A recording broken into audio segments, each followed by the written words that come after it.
You are listening to the Disney Dream Girls, an unofficial Disney theme parks podcast. And this is show number 300 for Sunday, the 16th of February 2020. Where dreams begin. Well, hello and welcome to the Disney Dream Girls. My name is Michelle Young, and together with my jolly old good chum, Jane Phipps, we are your guides to the place where dreams begin. Hello there, Jane. Hello there, Michelle. Did I hear you say 300 at the beginning there? It's our birthday, Jane. We're Woohoo! 300 episodes old. And don't we look good for it? I think we'll look fantastic for it. Now, if you're looking at it with regards to our chronological age, our first show was debuted on the 9th of December 2013. That was my birthday. I never realised that. I know. And what we actually did is we did a little mini-series called Minxmas of 10 shows which ran through to the 19th of December. Mm-hmm. Where all our good chums spoke a little from different podcasts about their love of Disney. Yeah. We actually put our first proper show out on the 16th of December. Right. Never guess what it was. It wasn't the kitchen sink, was it? No. No? No. Okay. We did that on Mini Minxes before. Did we? Oh, yeah. wow. Because we were Mini Minxes before we came We were. Dream Well, you Girls. were. Yes, that's right, yeah. So, I don't know then. I can't remember what the first proper one was. It must be something Christmassy, surely. well, No? no. We had Jim Oh. Corcus on the show to talk about princesses and Disney. We'll start off in style then, obviously. Absolutely, my darling. So, yay. So, happy birthday to the show. 300 years young. May it continue. You never know. We may meet 1,000 years and be 500 years soon. So, to be fair, Michelle, it's come around rather quickly. I couldn't believe it when you said 2013, so, you know. I know. We've been doing this malarkey for over 6 years. I know. Where has the time gone? But you know what? Along the way, we've had some adventures and we've met some amazing people. We have been extremely fortunate, have we not? We have. You guys are our friends and you've been with us for this journey, and we thank you for joining us and allowing Jane and I to have an audience for our Disney waffle, basically. Well, you couldn't resist getting a food reference in there, Michelle noticed. Hey. So I suppose we'll start the show with the talk that everybody's talking about, and that's the inevitable that happens every year, and that's the Disney price hike. Yeah, well, it's bound to happen. Well, come on, let's just think about it. Disney are a business, and in their business, they want to show a profit because they have to give dividends to their shareholders. So as the price of everything in life goes up, they have to increase their prices. Absolutely. It's just an unfortunate fact of life, I think. I'm not saying I like price increases. No. But on the other hand, I do expect the people who work for the Disney company, particularly the people who make the magic in the theme parks, the cast members, I do expect them to be able to have a living wage. And if I want that as a guest, I'm going to have to expect to pay a bit more. Yeah, I think with anything where there's a price impact on the paying customer, providing that you can be rest assured that those that are providing the service are getting well recompense for it, and then you see that investment back into the parks and into Disney as a whole, then at least you can take a little bit of comfort in that. Now, don't get me wrong, it's going to hit me. It's going to hit me tremendously on the August trip. So let me just give you a little bit of a breakdown. Yeah. Tom and I were going to buy him a 5-day hopper. Yes. That's going to be $415. Right. Now, we were planning on getting him the Max Pass. Yeah. Because I've got an annual pass, which doesn't expire till December the 24th. So I've got Max Pass on you're my pass. okay. Yeah. But to get Tom a Max Pass so he can use it at the same time as me is going to cost me an extra $100. Wow. It's gone up $5 a day. So on the Max Pass element, it's an increase of $25. Yeah, that's a big percentage jump as well, isn't it? Yeah, I think going from $15 a day to $20 a day is a lot of money for a service that is just an upgrade and a convenience, because at the end of the day you can use the fast pass machines in the park in Disneyland. Yeah, it's a tricky one, isn't it? Yeah. But you're looking at the Premier Pass, okay? Okay. It's £1,949 plus tax. Right. Now, when you do a little bit of maths, if you go to the theme parks every day, and there are people that do that, Yeah. that's £5.34. Right, okay. Now, I think £5.34 a day for entertainment is darn well cheap. Well, this is the thing, isn't it? If you're going to go out and buy an annual pass, then you've got to ensure that you're going to make best use of it. And I say, break it down to how many days you think you're going to actually be able to use it, and work it out as a cost per day, and compare that to your normal, park tickets. And then you realise actually what value you are getting for it. Break even on that particular pass is about 15 days to get in. So most Brits would go for 14, 15 days. If I was going for 14 days and I was going to buy the Premier Pass, I would think, I'll go for it, because that little bit extra, I'll get my discounts on merchandise, on my food, and the other benefits that you get from it. So, yeah.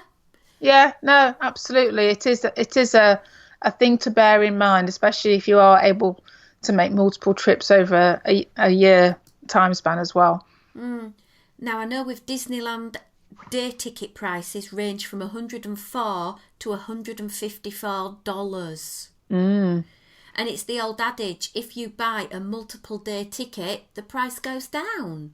Yeah. It's always going to be the way, isn't it? Yeah.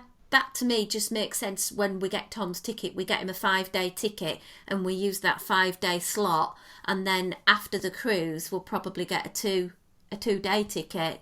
And for some people it might mean they go to the parks a little bit less. And I do feel for people, because any price increase is going to impact on people. Times are hard. Yeah, and unfortunately it is just a fact of life nowadays, isn't it? It's the same across the board, whether it's Disney, I'm sure Universal are exactly the same. And, I'm sure people who pay gym memberships or whatever it may well be, it comes around to that time of year, and these things that you pay for annually do tend to go up. Sad fact of life, unfortunately. Unfortunately, yeah. But quelle surprise, price is going up. There we go. I gather you've got some news for us, Jane. Well, what would you like to hear, Michelle? We've got some more ears on the market. No, last week we were talking about orange bird ears. What we're talking about this week? Oh, the orange bird ears were really cute, to be fair. They're very cute. These ones are unicorn ears. I've not seen them. Well, unicorn colour ears, unicorn colours, they're all that pinky, purpley, bluey, pastel-y, glittery sorts of colours, aren't they? So they're those sorts of colours with a usual Mickey band with a unicorn horn stuck in the middle of it.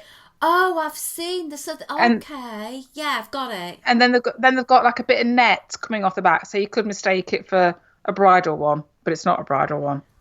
I just don't like no, not for me. Not sold.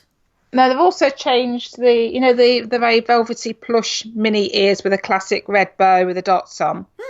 They've rechanged those. They've or relaunched or revamped them. The dots look slightly different. So it's obviously just, I suppose it's that, again, like we're talking about price increases, isn't it?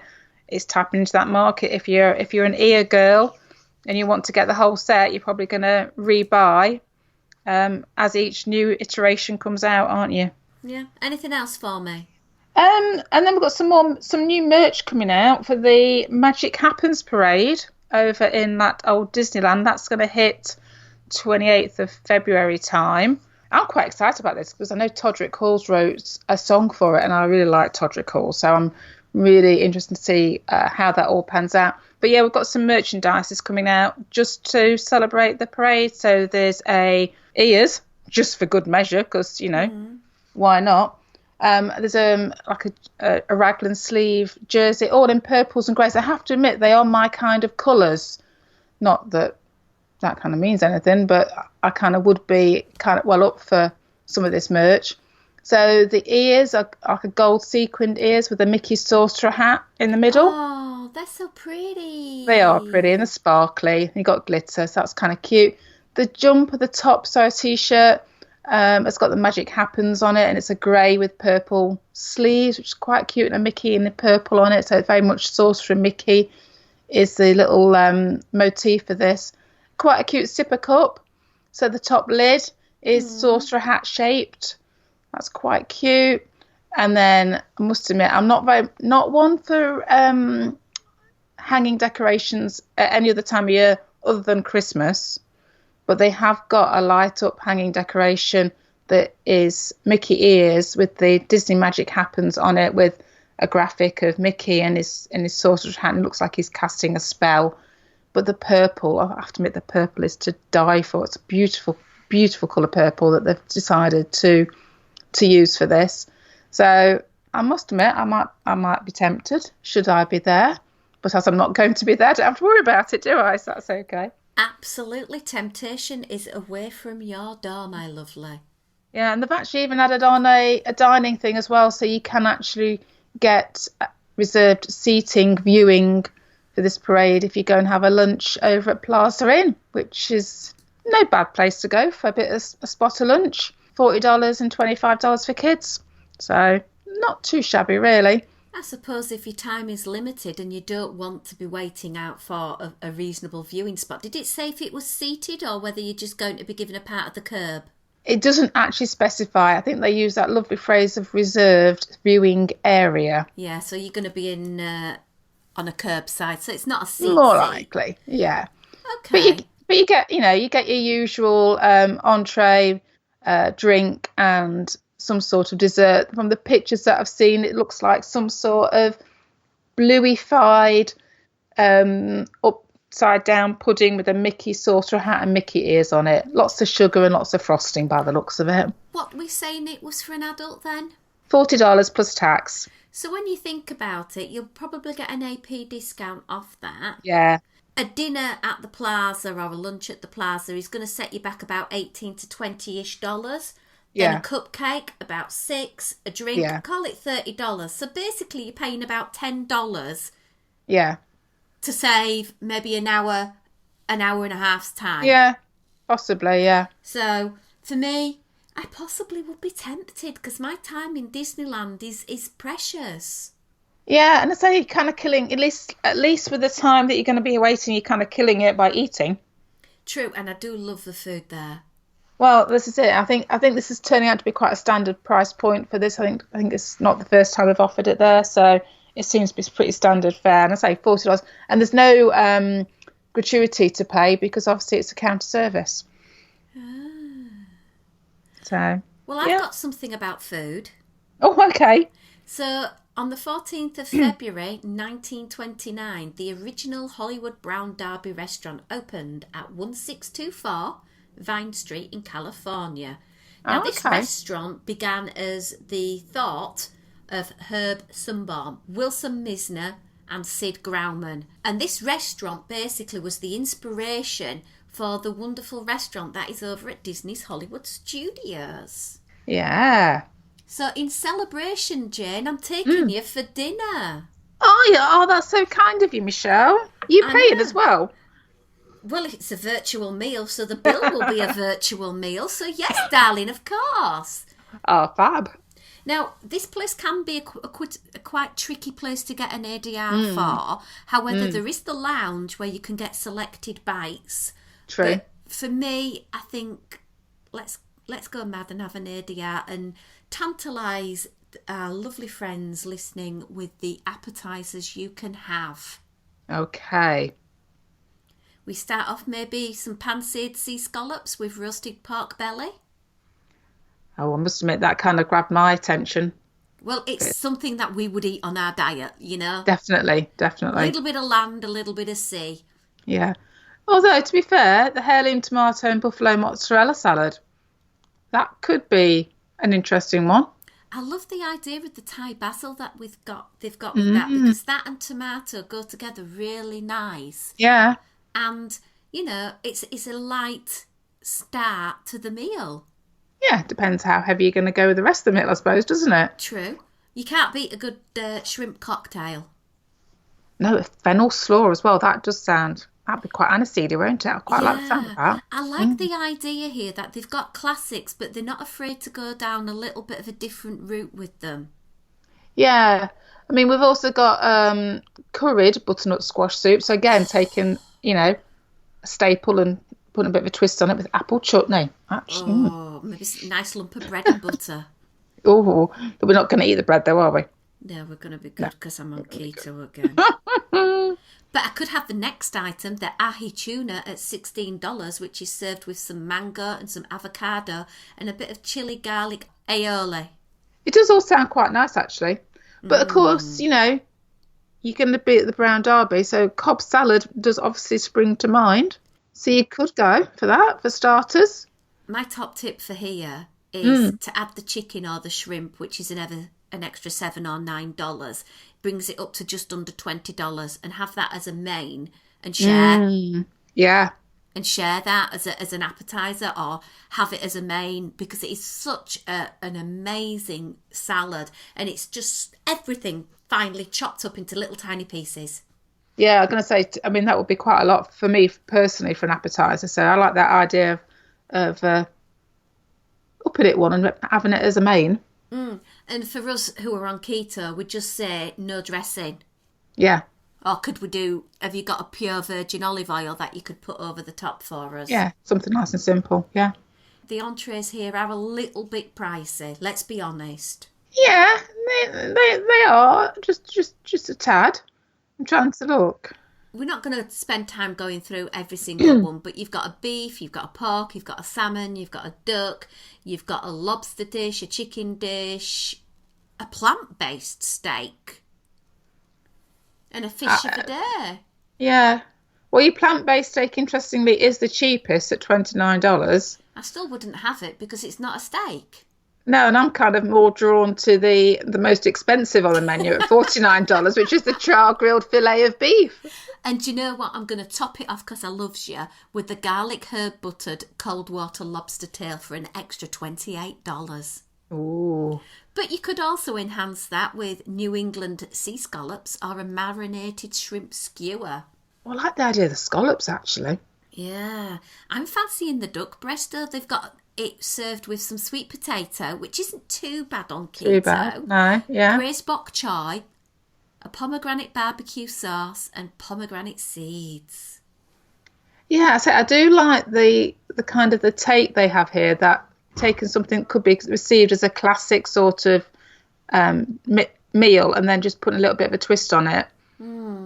Now, when I've eaten here before, I had the Dine with an Imagineer package. Yes, I remember that, yeah. And I had the classic grapefruit cake.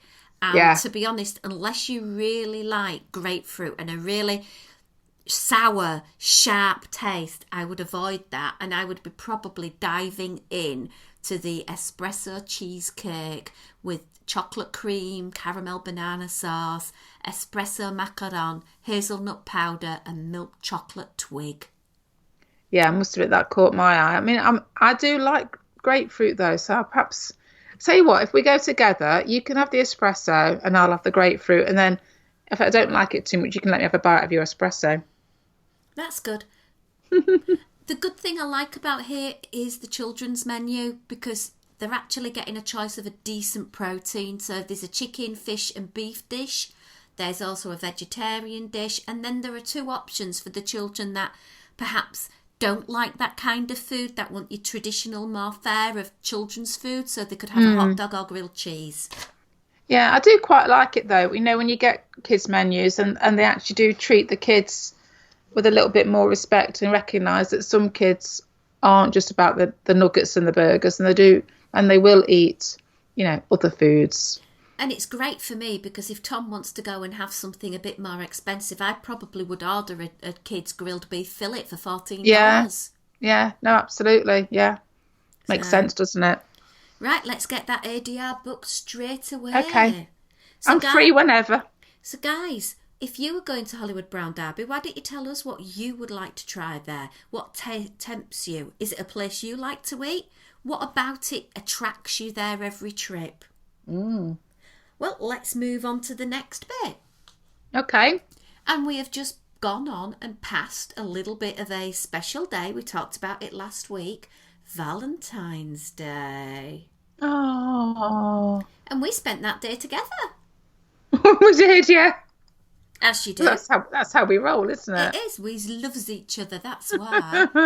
But in 1995, a couple got married at Walt Disney World's Tower of Terror attraction in Florida as part of a Disney promotion featuring Valentine's Disney Day weddings. I suppose it's a nice little advert for their Disney wedding business, which obviously goes ka-ching, ka-ching, ka-ching.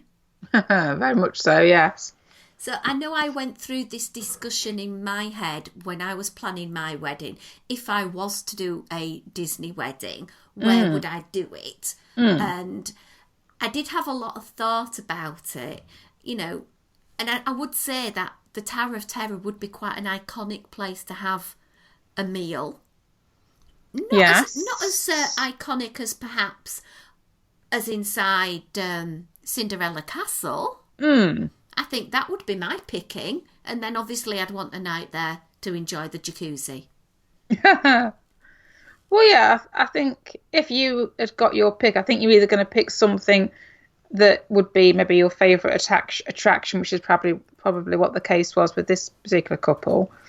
But quintessentially, if you think about weddings, you do kind of think of fairy tales, and therefore the castle does kind of spring to mind as being the quintessential, you know, no holes barred, no expenses, all expense allowed sort of thing, would be the castle, wouldn't it? That would scream out as being the perfect wedding destination. I mean, otherwise you've got to do something daft and like get married on It's a Small World or something like that. True. And that was a thought that I personally had. Oh, of course, yeah. I completely forgot about that. Yeah, and then we discussed about People Mover. Yeah. Which, you know, is a Disney classic. I've just got visions of people going around on something like Big Thunder Mountain trying to say the vows. Yeah, a bit of a tricky, and also we are not promoting this idea at all because Disney will not allow you to get married on their property unless it's part of a Disney wedding package. Yeah, this is just us being a bit daft. Absolutely, because we love to do a little bit of Disney dreaming every now and again, don't we, lovely? We do. I mean, there's lots of different options should you wish to get married anyway at Disney. I mean, there's all the different hotel packages that you could go for, you know, or on a beach, or I don't know. There's lots and lots of different options to suit whatever budget that you've got. But say if you were Disney dreaming, then, you know, and the world was your oyster, then I think there's lots of weird and wacky ways you could choose to do it. True. Haunted Mansion. Sorry, I'm having little flashes now. Yeah. Getting married getting married in a dune buggy. I think that's going to be really cute. Oh, you had to dress in black, though. I'm sorry, it's the law. Yeah, that'd be cool. I'd go for that. Sounds so good. We'll have to post this up on our Disney Dream Girls podcast family page to see what you guys would like to do and where you would like to renew your vows or to say them the first time round. Yeah, definitely. We also had a little bit of a chat on the page last week about where anyone was thinking about going on a Disney cruise.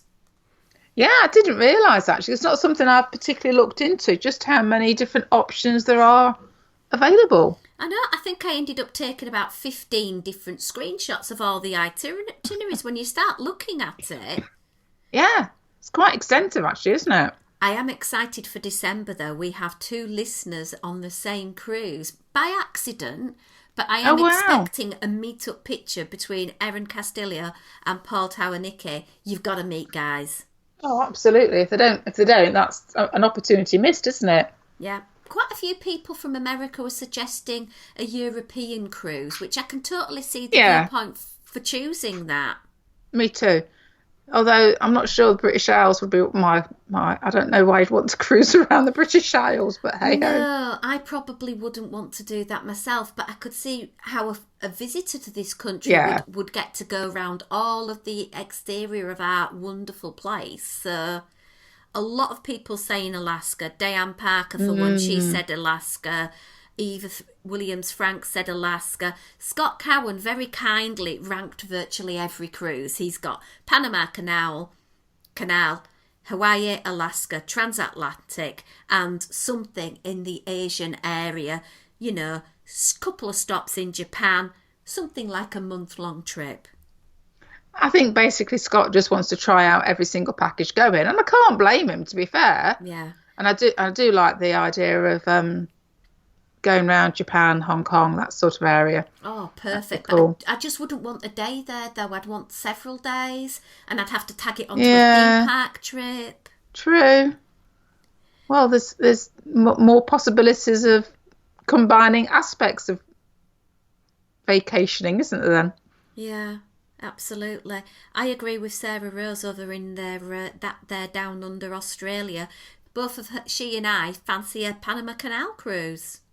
Yeah, I must admit, it's one of those ones that I didn't realise they did, if I'm being completely honest. It's not something I've particularly looked into. And it's not necessarily an area that I would have thought of them doing. But yeah, interesting. Absolutely. And we're going to have a little bit of a chat on at the end of this show with Kat and Lewis, because they're actually going to do the biggest one that I am dreaming of, apart from the Panama Canal, the transatlantic. Wowzers. I would just love that. On the boat for so many days on end and really get to enjoy it. Yeah, it's kind of going back to the old QE2 days, isn't it? So envious of her going on that, but hey ho. Shall we move on? Because we've got one more other little feature that we're going to talk about, and that is the good old Rose and Crown.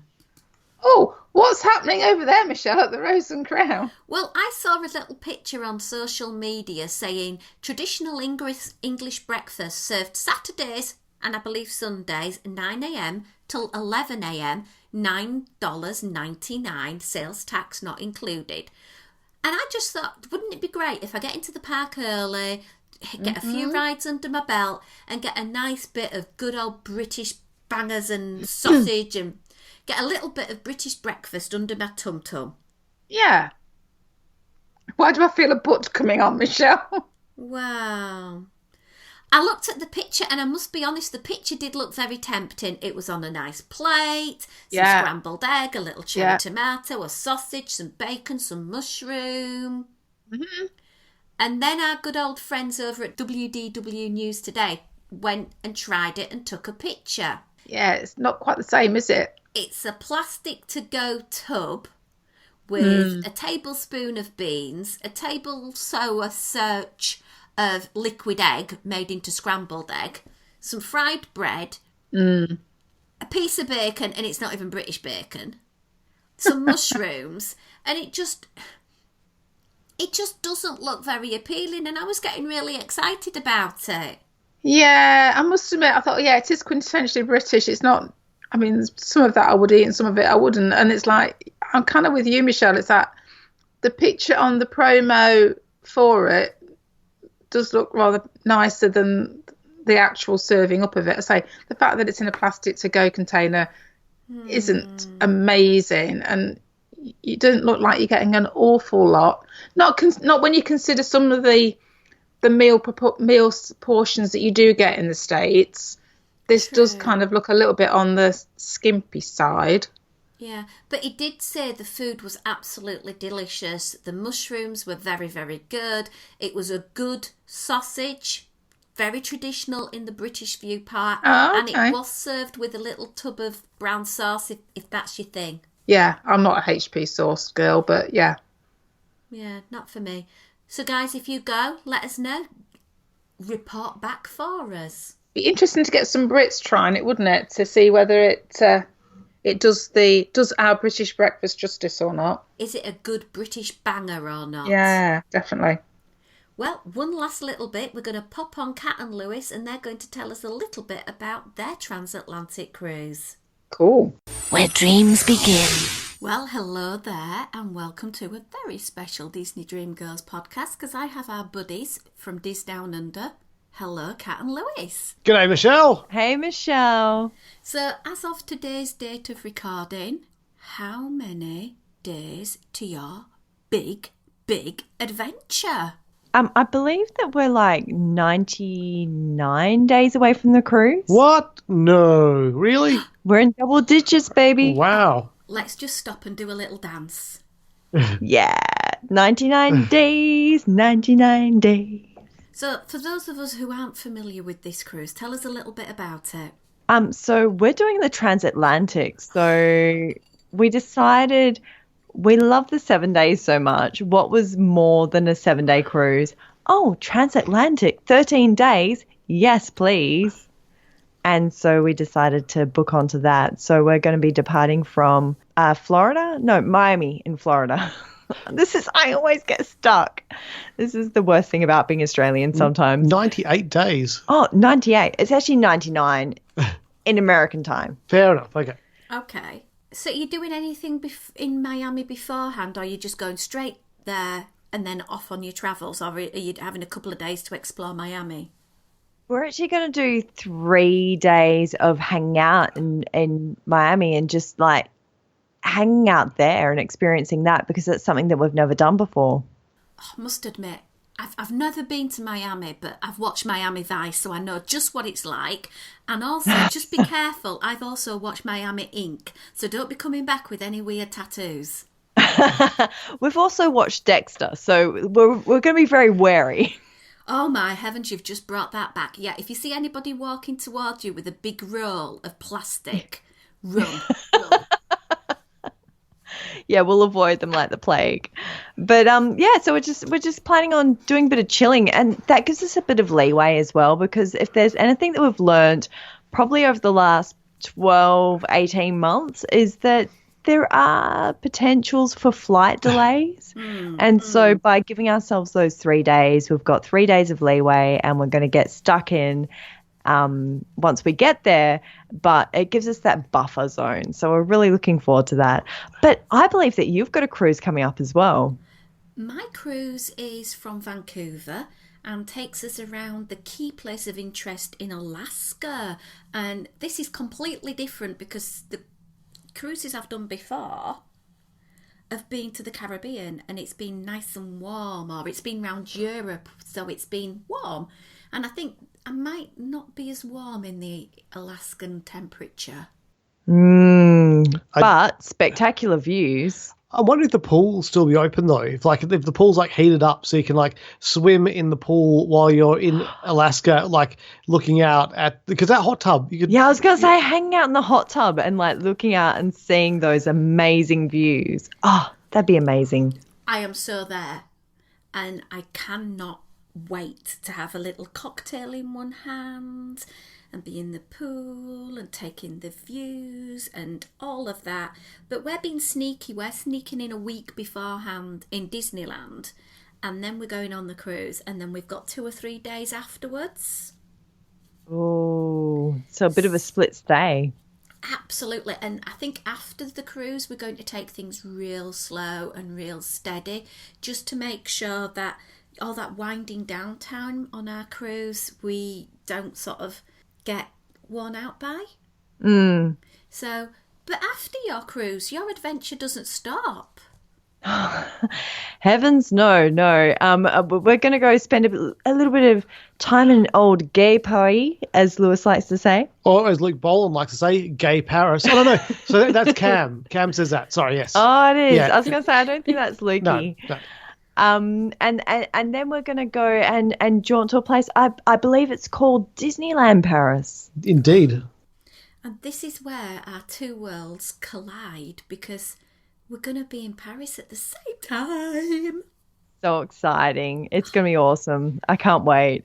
We get to go and like experience all those Disneyland things that Disneyland Paris things, that we've spoken about both enjoying, and we get to go and see them at the same time. And you're bringing Tom, so we get to meet Tom.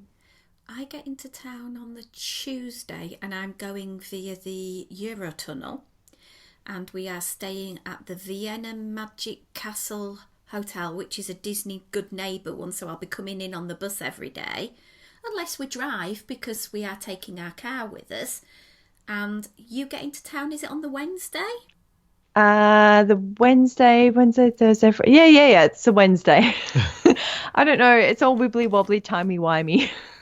So confusing. So if you get in on the Wednesday, that means we'll have Thursday, Friday as full days together, and then I think we depart Saturday morning. Yeah. And then I think we jump on the Eurostar on the Saturday evening or late afternoon. What must we do together in Paris? So much stuff. I think that we should all go and dine in that restaurant where we all get shrunken down to the size of a rat. Yes, we should go and indulge there and see if Michelle can enjoy her meal without the fire alarm going off. But we'll all bring Tupperware just in case. Absolutely, because you never know. You know, and if one of you disappear to the bathroom and come back with a cheeky grin and the fire alarm goes off, I know what you've been up to. I wonder if people, oh my goodness, what if people do it on purpose? I'm not going to go there. Oh no, hang on. Redact all that. That'd be so putting you in Disney jail completely. Oh, goodness. We should definitely do the tower. I want, because that was my first, I think probably my first photo attraction where I had that look of horror on my face. And it was horrible. And you can actually, if you look really closely, you can see all the veins in my neck just standing out because I'm so petrified. But I reckon this time I'll be having a lot of fun. I think you can see you reaching out your hand to grab onto something as well. Yeah, probably. That sounds like me. There's a few unique attractions over in Paris that Tom will never have seen anything like. We have to go on as a 4 on Crush's coaster. Definitely. And just because I absolutely hate it, but will tell Tom it's a really good kiddie ride, is RC Racer. Yeah, you can hear me going, no, I'm okay. I think I'm okay. Oh, I think last time, I deafened Kieran by saying, I'm going to die.